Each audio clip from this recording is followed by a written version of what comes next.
Kia ora koutou, nau mai, haere mai, and welcome to introducing Mucking In. I'll be here shortly joined by Brooke Jacob, who is another of our community hosts, talking about the series, the Mucking In series that he'll be running throughout 2023. I hope you'll all join us and feel free to ask any questions or make comments in the chat as we are having this conversation today. So Brooke is just joining the call, and here he is. Kia ora, Brooke. I know you've been with the collective obviously for quite some time. I do like to talk about you as the first fan, as the first follower. Sorry, if anybody know the YouTube video where some crazy person is dancing at a festival, and it just takes one other crazy person, and Brooke I was that first. I'm the other crazy person. Thank you, Sarah. Brooke is the other crazy one. But yeah, despite that, I'd love for you to just tell us a bit about yourself, to introduce yourself to the many new members we also have in the community. Kia ora, Sarah. Kia ora koutou katoa. Ko Brooke Jacob toku ingoa no inia hau. E noho ana au ki Tamaki Makaurau. E mahi ana au ki whanau tahi. So I'm Brooke. I'm from India. For those that do know India, I whakapapa to my mom's from the far east, from the far northeast of India. My dad's from the south. My wife and I have lived in Tamaki Makaurau since 2010, roughly. I think it was 2018 that I joined the CX Collective. Was it 2018, 17, 18? Yeah, definitely early fan. Definitely early fan. I work as design lead at a small software organization called Whanau Tahi. I think we're the only software organization based in Henderson. But yeah, and I'll talk a bit more about the work itself. So I suppose, so Whanau Tahi is a software organization, but we kind of have one foot in software, but also in kaupapa Māori. So a lot of our work is based on kaupapa Māori, and we take a very Māori view of the world. We're a Māori-owned organization, owned by Waipareira Trust. But yeah, we make software. So it's sort of that one foot in each of those boats, all of the agile and DevOps and all of that stuff, but also, yeah, what it means to be Māori in that space. Super interesting. So as a design lead, what's your role? So when I joined, and I haven't been there very long, about almost 5 months now. So when I joined, the gig was, there's two parts. So one was, there are sort of challenges with our software and how people view it. So the short-term goal very much was to fix it, sort of improve the user experience / customer experience of the software, of how people experience the software. But the bigger and sort of longer goal is, we're a tiny organization, about 35 people. I think we've tried to get to about 50 by the end of this year. But the potential in this is really for design not to happen in a team, so to speak, but for design to happen at the level of the engineers or the level of sales. So for us to become a design organization. So short term, fix the experience problems. Long term, set up a design practice.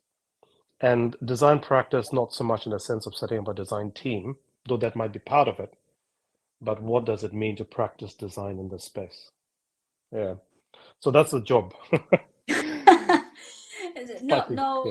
No small feat, I think, to work towards that. And I know we sort of keep talking about, some of the big and small opportunities for growth that you encounter on a daily basis. And I think through that ended up in a conversation around mucking in. And so I guess it'd be great for you to share a bit more about, what is mucking in?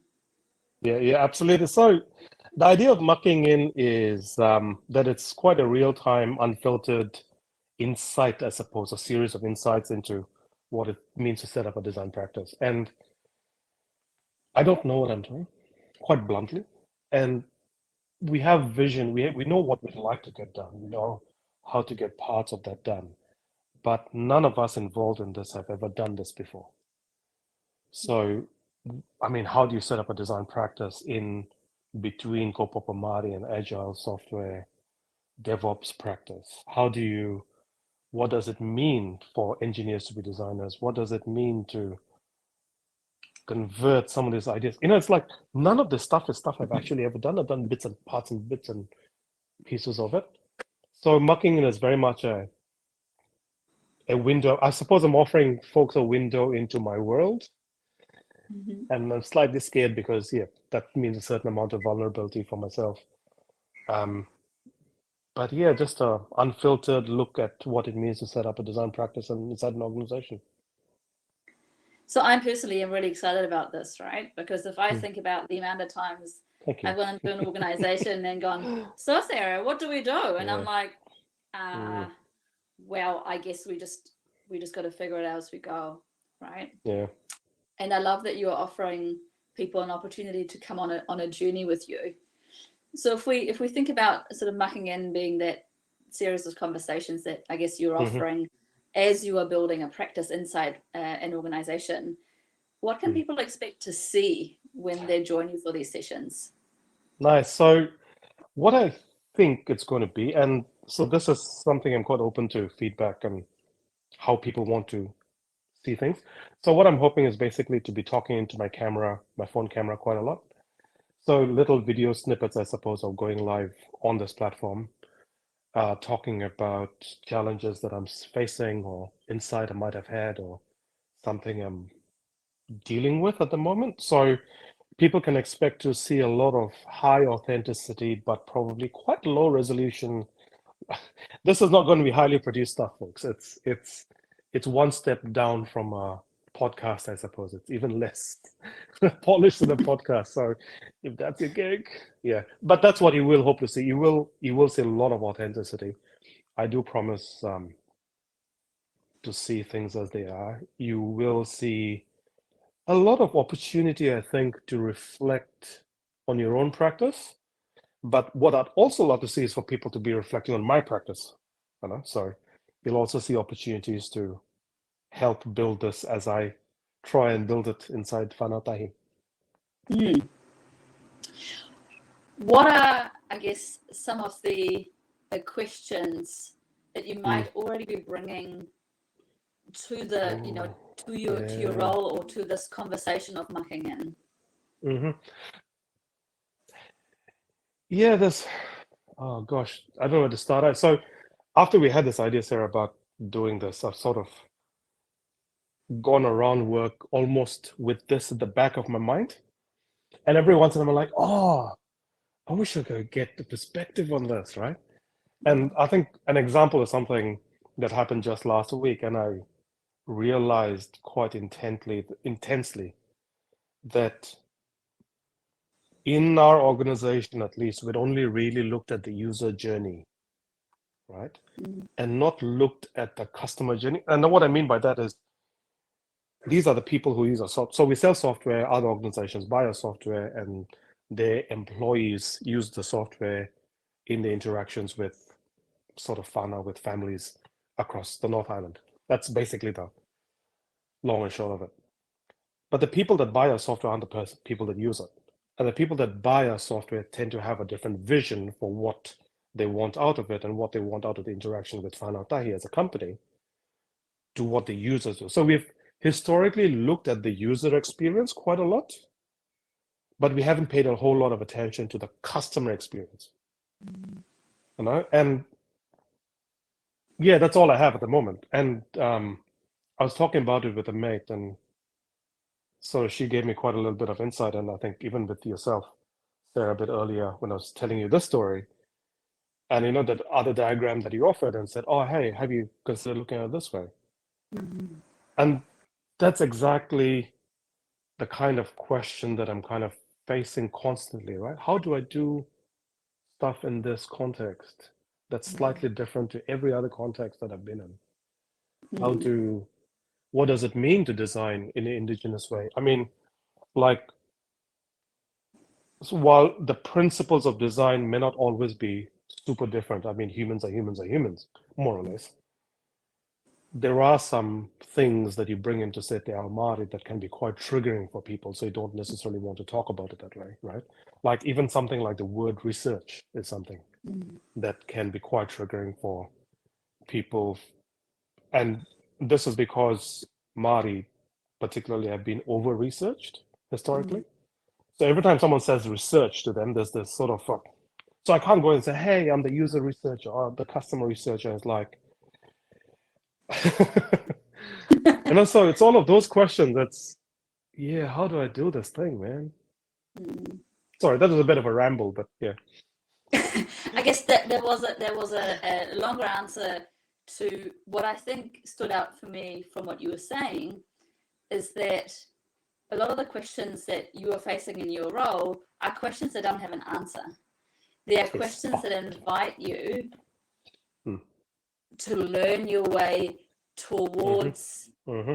a possible outcome. Yeah. I think that's deeply true. And when I say, yeah, I think some of these questions probably have an answer. I just don't know it yet. Right. I'm quite aware of that. I mean, I don't know that some of these questions have an obvious answer. Like one of the things we've been trialing out is a design process, quote unquote, that is rooted in navigational telling, in sort of the story of navigation from Hawaii to Aotearoa, right? And sort of, so it comes from a place that I wouldn't even know to look. Does that make sense? I wouldn't even know that to find a design process that seems to work with folks, that resonates with people, I need to look into waka voyaging narratives. I didn't even know that until I saw it. So that's what I mean when I say some of these questions probably do have answers. Like, and the question to that was people, at least in my world, react quite negatively to the double diamond. Right? There's a sort of almost visceral dislike of it. Whether it's justified or not is besides the point. But you know, if the users, if I can't bring the double diamond in front of my stakeholders, I can't. That's the nature of it. But I didn't particularly know where to look until I was sort of talking to some other friends and some old colleagues, and they talked about the how to work up process. I'm like, oh, hang on a minute, I can use that to extract a user research rangahau process, right? That may not look very different in practice from what you would extract if you went via the double diamond, but because I've gone at it a slightly different way, it looks slightly different, sits better with stakeholders, and people are more responsive to it. So a lot of the questions, yes, I don't have answers to, we don't have answers to. Some of you, I'm hoping people who are listening will have answers to and will be able to say, hey, have you looked at this thing? And it may not be in a place that I've already looked. So what I'm offering, I think, with this is, well, would you like to help me learn how to do this thing? Because I don't know how to do it. I think there's a really brilliant, I guess, challenge statement or invitation to offer the community.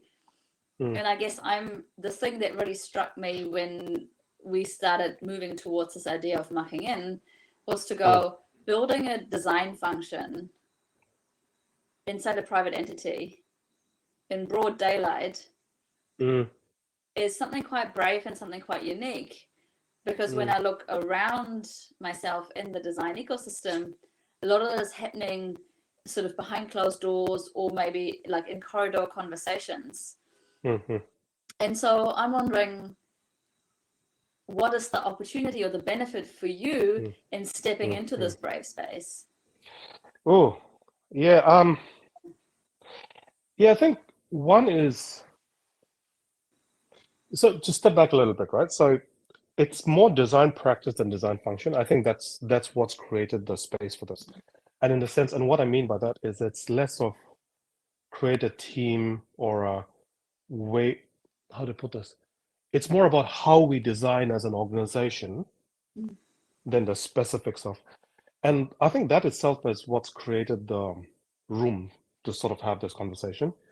The other thing that's actually created room to have this conversation is like, I want to be as open as possible, but at the same time, I do want to be vulnerable and I do want to keep myself safe. I do want to keep other people safe, I am likely to say things I shouldn't have said, bluntly, right? But at the same time, I don't want that to turn around and sting other people too badly. So having this on Mighty, I think, is really cool in the sense of it's open closed environment. It does make sense. You know, it's a public space, but it's private. It's just us. So it's other people I know who care and who kind of know how to. But the benefits to me, I think, is one is very much I benefit from learning in public by being. I'm hoping people will. I'm hoping I'll be able to say things like, "Dang, this thing happened. I don't know what to do about it," and people like, "Oh, here are 15 ways." Yeah. So you all can be my. I'm hoping that you all will be my very personal chat GPT, like how to. But also, one of the things I think I realized as I'm sort of stepping into these spaces is there isn't a lot like this. I don't know. I know a lot of the success stories and the beautiful things people have done. It would have been nice, and it's not available to me. It would have been nice to sort of do something and think, oh shit, I'm an idiot. But actually, somebody else has been an idiot in the same space before me, right? I don't have that. I can't. All I can see around me is success stories, and I think the benefit for me is sort of knowing. Oh, I don't know. Sort of just putting stuff out there for people to be able to see and say, oh, yeah, he did the dumb thing too. You know, just Yeah. that if we had a community where we could share really openly and kind of all the failed stories, not just the good job done stories, I think I would be happier as a practitioner, happier as that would be a happier community for me. Yeah. So I suppose I'm trying to put into the community what I hope to take out of it, honestly. I think it's fantastic, and I think a really smart thing actually to try and tap into the brain of the community rather than trying to do everything yourself. So if you had, which is a tendency some of us have as humans, to to sometimes, I guess, trying to do everything ourselves rather than work with others and sort of use the collective wisdom and knowledge that we have aggregated in a space like the collective. And so for us to take this a step further and say, what might be a specific ask that you have of the community to support you on your journey?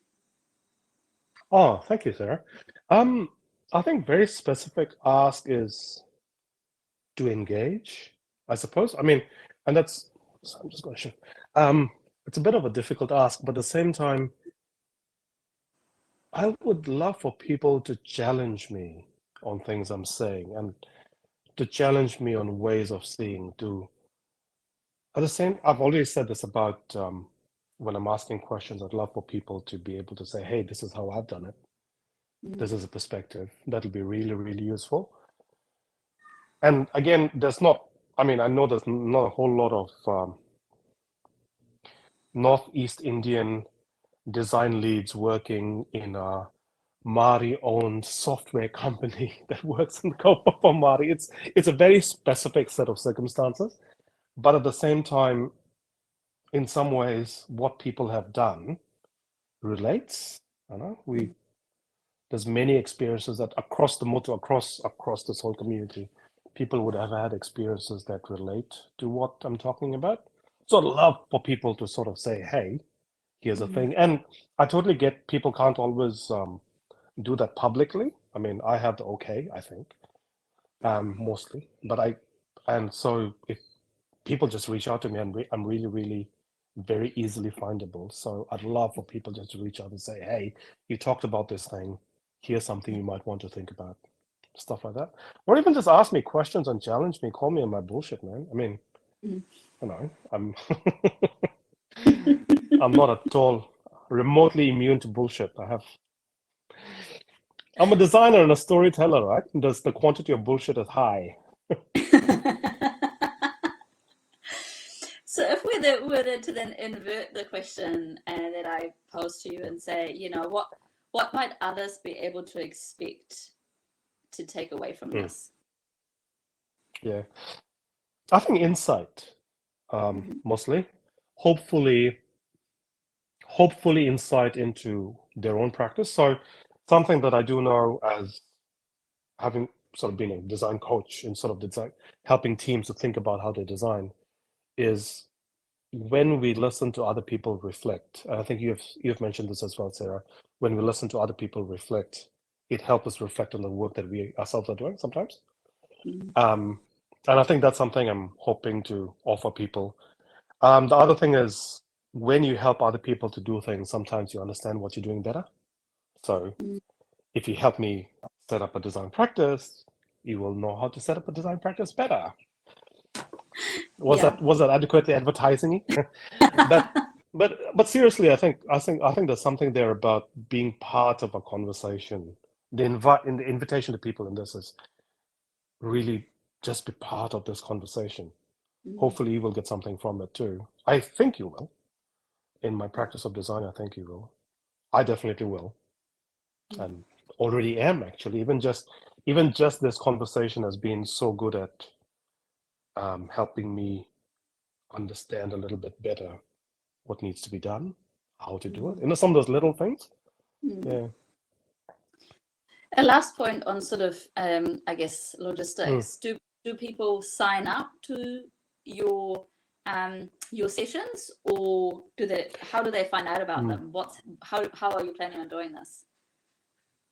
Yeah, I think we're going to do a thing on Mighty where there's a sort of a slightly separate page Hmm. that we have on Mighty. So I will. I can't promise to doing a scheduled thing because I can't tell you when things might turn up. So it's going to be quite abrupt or impromptu. That's probably a better word. Quite impromptu recordings and sort of video diaries. But the recording will sit on Mighty, and people can then respond to it either in text or video. I also do want to share things that I'm reading or things that I'm Hmm. thinking about and that. So I think the page on Mighty will be the place to asynchronously engage. I don't Yeah. really expect that people will always be online when I go online. I mean, but Mm. if you are, that'd be brilliant. If people Yeah. just sort of said, "Oh yeah, hey," and Mm. had a conversation, that'd be really brilliant. Yeah. I will also be available. I think Wednesday afternoons are typically available for a chat if people want to have a chat about Mm-hmm. things. Um, yeah, so that's probably what engagement looks like. And again, I'd love to put that offer out to the community as well to sort of say, hey, if people have bright ideas of how this could pan out, I'd love to hear it.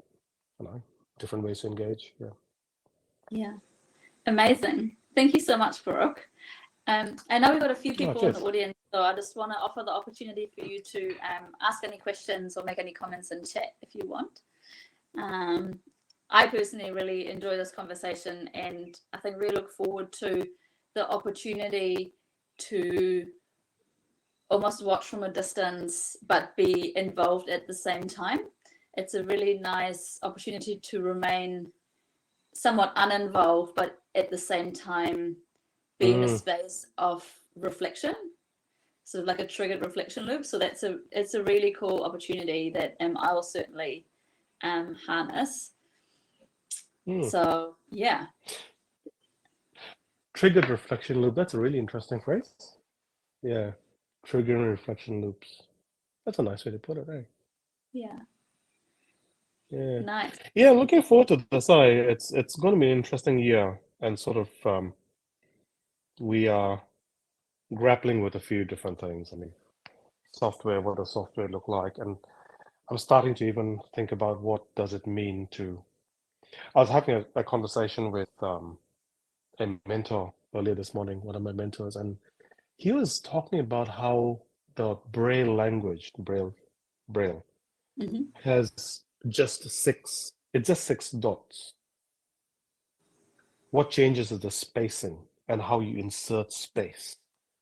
And I'm just, yeah, all day after that early morning conversation has sort of been going on. Oh yeah, what does it mean to insert space into a practice, right? Mm. But also, okay, this is kind of on the extreme, but what does it mean to insert space in a software? We have software that lives on devices and things, right? And sort of with mobile phones and stuff, we have kind of inserted that space a little bit.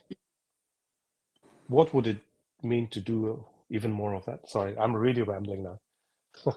You will get a lot of that. So that's you're asking about what people will get. People will get a lot of rambling. People will get a lot of swearing. I'm famously foul-mouthed. But yeah, hopefully you'll also get some insight.